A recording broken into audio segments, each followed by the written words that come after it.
Your consistency is not tested when life is calm. It is tested the moment something goes wrong. Because anyone can follow a routine when the day is clean.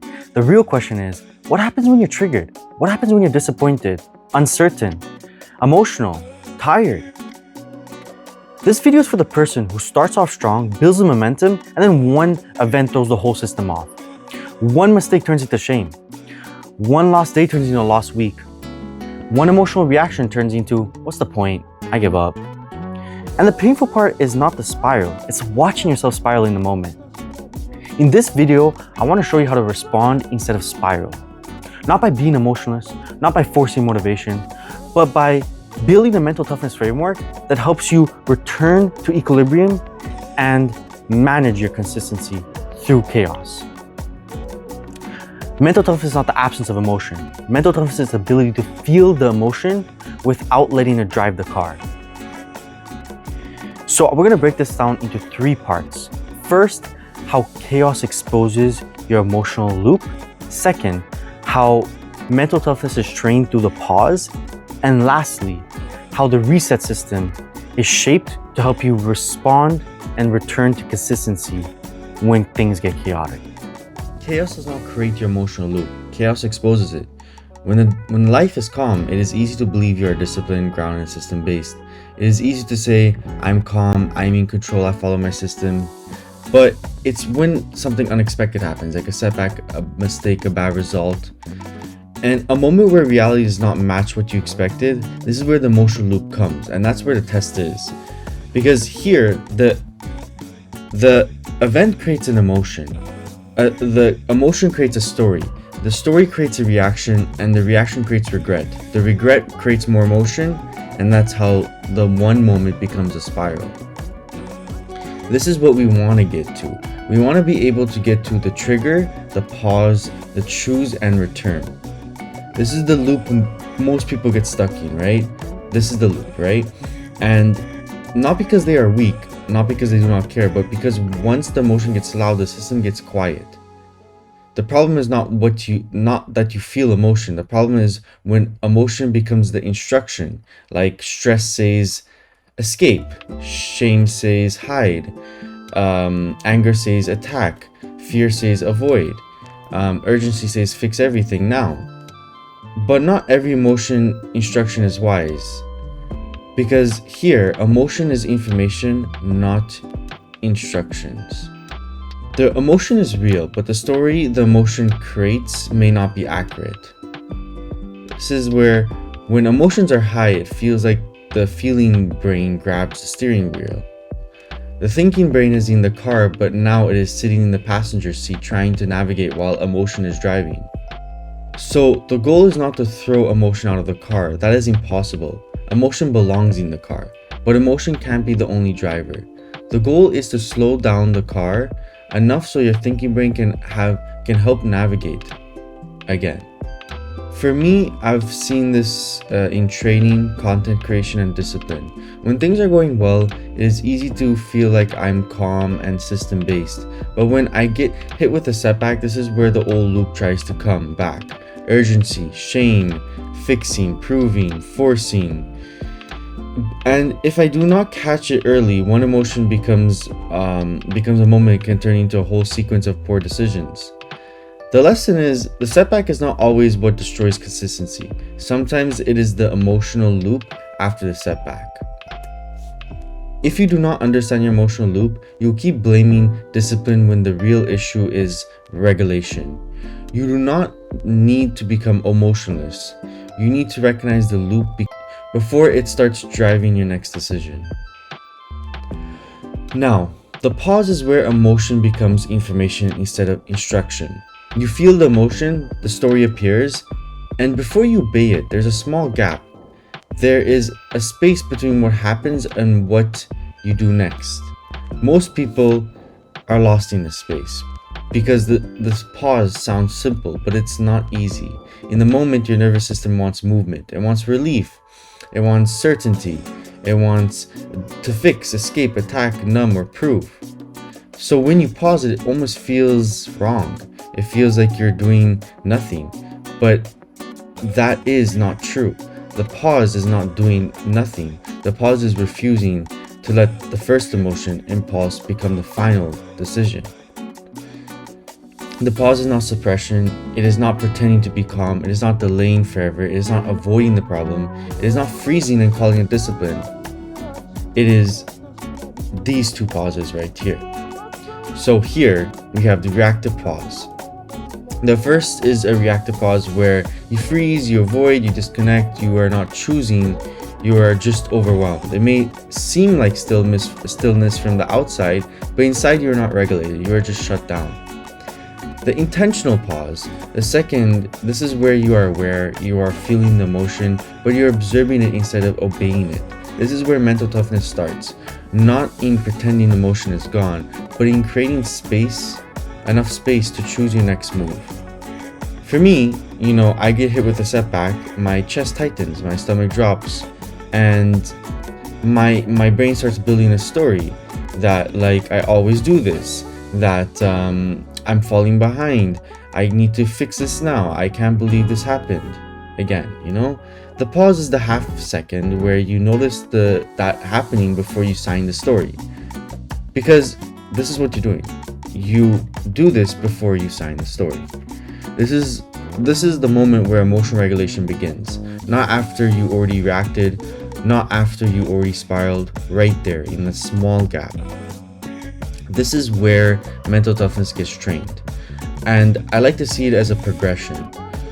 Tolerance is the ability to feel discomfort without instantly acting on it. This is the baseline, right? Most people want resilience, but they have not built tolerance. They want to bounce back, but they can't sit with the first wave of discomfort. Tolerance sounds like this. This is uncomfortable, but I do not need to react immediately. It is the ability to feel shame without hiding, to feel urgency without rushing, to feel anger without attacking, to feel fear without instantly avoiding. Now, fortitude. Fortitude is tolerance plus direction. Now, you are still moving towards what matters. This is where consistency starts. Fortitude sounds like, I feel this and I'm going to take the next step cleanly, right? This is where the system starts becoming stronger than the mood. You do not wait until you feel perfect. You move with the emotion without letting the emotion decide the direction. Now, resilience. Resilience is the ability to return after being knocked down. Not avoiding the hit, not pretending nothing happened, but just returning. This is the heart of episode 5, right? Resilience sounds like I got knocked off, but I know how to come back. This matters because consistency is not about never missing. Consistency is about not letting one mistake become a collapse. Now, adaptivity. Adaptivity is the highest stage. This is where you do not just recover, you update. The chaos teaches you, the mistake gives you data, the system gets stronger because of what exposed its weakness. Adaptivity sounds like, this showed me what needs to be changed. This is the first full progression, right? First, you learn to feel this discomfort without obeying it. Then you learn to move with the discomfort. Then you learn to return after disruption. And eventually, you learn to update your system after the disturbance.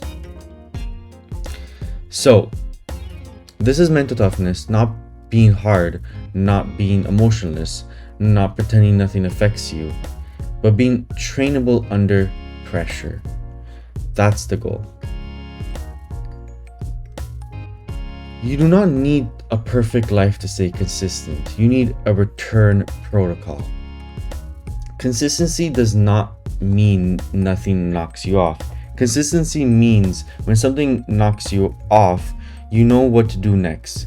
This is the tactical part of the video. This is where we turn everything into a system. When life gets chaotic, you should not have to invent discipline from scratch. Your system should already tell you how to return. This is the point of a reset protocol. Not a massive routine, not a 10-page journal, not a dramatic life reset. Just a simple structure that gets you back to alignment. Now, step 1. This is the first step, and it's naming, and it's simple. Just I am feeling examples. I'm feeling shame. I'm feeling urgency. I'm feeling fear. I'm feeling disappointed. This matters because unnamed emotions become noise.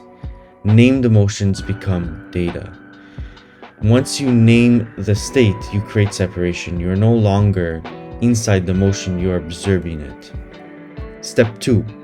The second step is to separate control from chaos.